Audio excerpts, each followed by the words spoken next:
Be Your Best You, the Passionate to Purpose podcast with David Delaney.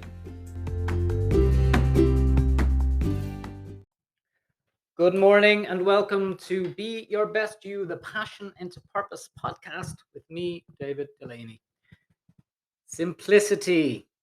That's what we're going to talk about this morning. Ways to simplify your life. Now, I don't have a magic wand, but these little tips and tricks will hopefully resonate in some way, shape, or form and help bring a bit of simplicity into your life. Now, simplicity, it ain't always easy. So if you're considering or if you're in the midst of a big project to simplify your life, like that could be downsizing your house or paying off debt, it might feel like there's no end in sight. Okay. And that's okay. Work through that in the way it works.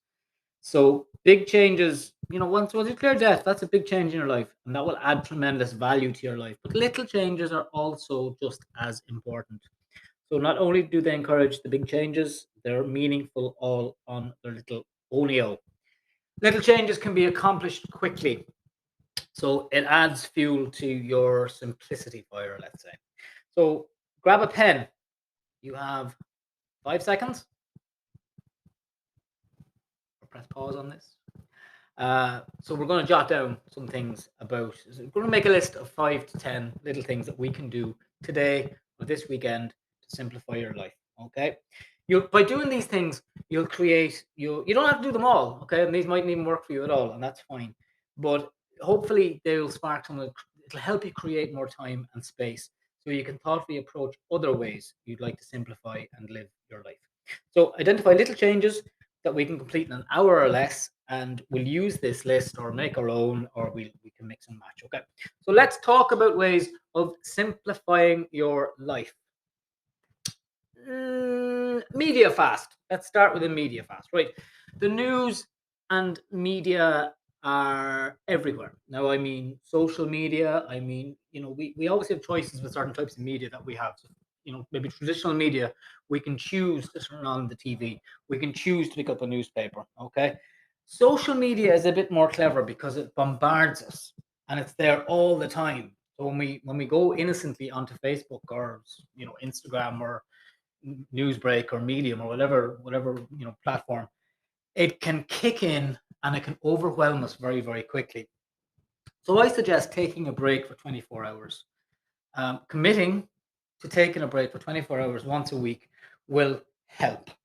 It'll actually help you create that space and clear the brain. And the fear of missing out is a real thing, and that kicks in quite a lot when I work with clients. It's like, can we schedule in the media fast or the break from social media for one day?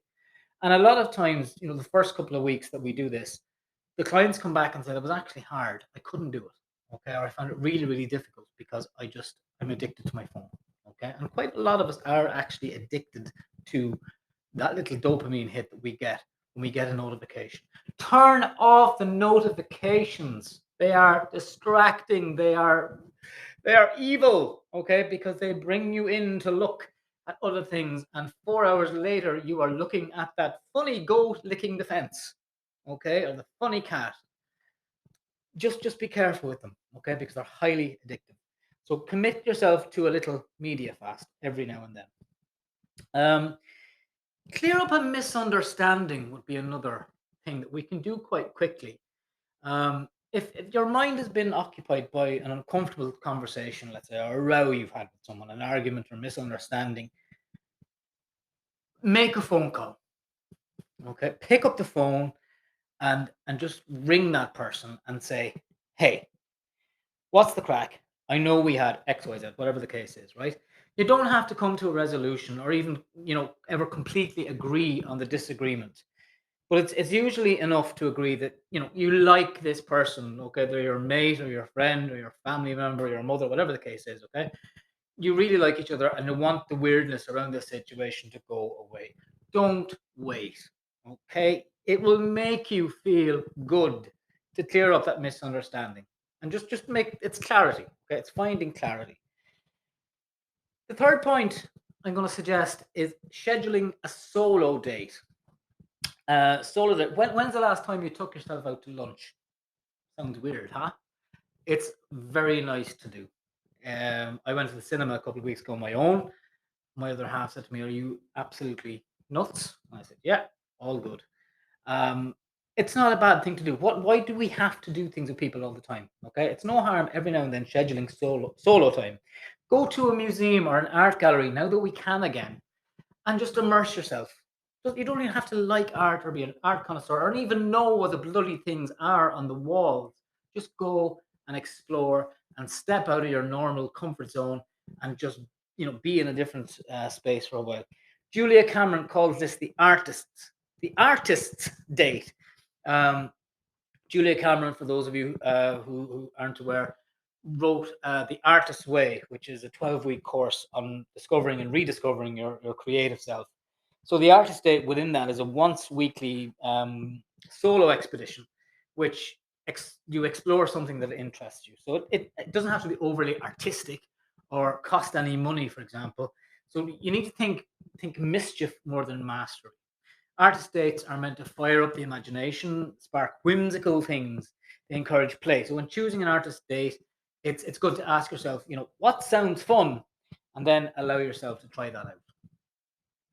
So next point, Shinrin Yoku. It's Japanese forest bathing. I discovered this idea a few years ago, and I've been talking to various people over the years about the concept of trees and how nature and forests are actually good. Um, there's lots of ways to do this. Obviously, go to a forest is one of the best ways to do it. But it's good for your health, believe it or not. You can increase your happiness and pleasure. You can improve your sleep and energy after a good forest bath. Now, what is a forest bath? It's not taking off all your clothes and going hugging the trees and that kind of stuff. If you want to do that, that's fine. Just do it where you won't get caught or somewhere that it's okay to do this kind of thing. But a good walk in a forest is Shinrin Yoku. Okay, the core concept is getting into the nature. If you can't get into a forest, add plants to your living and work spaces. Okay, that makes a difference as well. But ideally, go for a walk, immerse yourself in the forest. Leave your phone in the car, leave your phone at home. You're going to go for half an hour. It's not that important. Whatever it is will be there when you come back. Just go, immerse yourself, and allow the forest, to envelop yourself. Another thing is writing down everything. Get everything out onto paper. Don't worry about where to put commas or censor yourself and that kind of stuff. It helps. You can calm a frantic mind and ease a worried heart by just writing what you're thinking. And you'll be surprised that seeing your thoughts in writing puts them into a perspective and provides clarity on what to do next. And that can often lead, clarity can also lead to better night's sleep.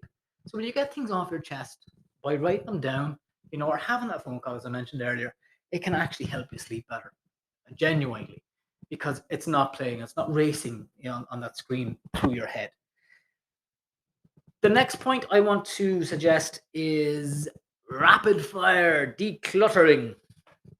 Decluttering your house takes time, okay? And we are attached, quite a lot of us are very, very attached to our possessions.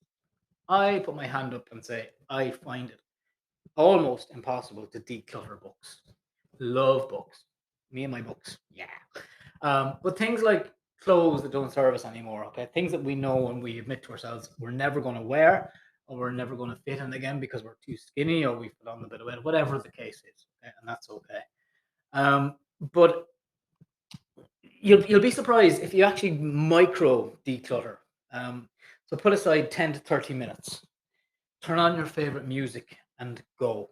Okay? Fill up a box or a bag with stuff you don't use and don't enjoy. And it'll be instinctive and you'll know. 20 minutes, bang, I'm going to do this and I'm going to fill up this bag with stuff I don't use. Go. You'll be surprised and it's good for you. The last point I want to make today in simplifying your life is boycott busyness. Trade your busy life for a full life. There's a big difference between the two, okay? A busy life distracts us from what we really care about and who we really care about. And it's all about piling it on, catching up, falling behind, waking up too tired to do it all over again. Okay, that's busyness. We're all guilty of being busy. Okay, quote unquote. So a full life, on the contrast, a full life invites us to engage in what we really care about and spend time with who we care about. A full life isn't about doing it all, but it's about falling asleep at the end of the day content with how you spent your minutes and hours. And it's a pleasant anticipation, I suppose, of the day that is to come. So there we have a few tips and tricks for simplicity, little ways to simplify your life. You can check out the Be Your Best You podcast here. We have episodes every 2 weeks on every second Friday. We have a newsletter which you can sign up to via the BeYourBestYou.ie website.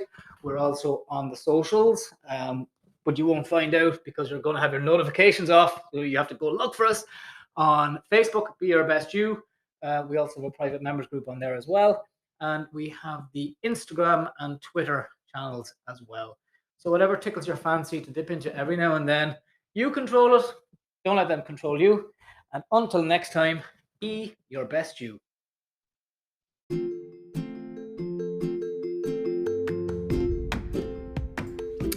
And that's it for another week.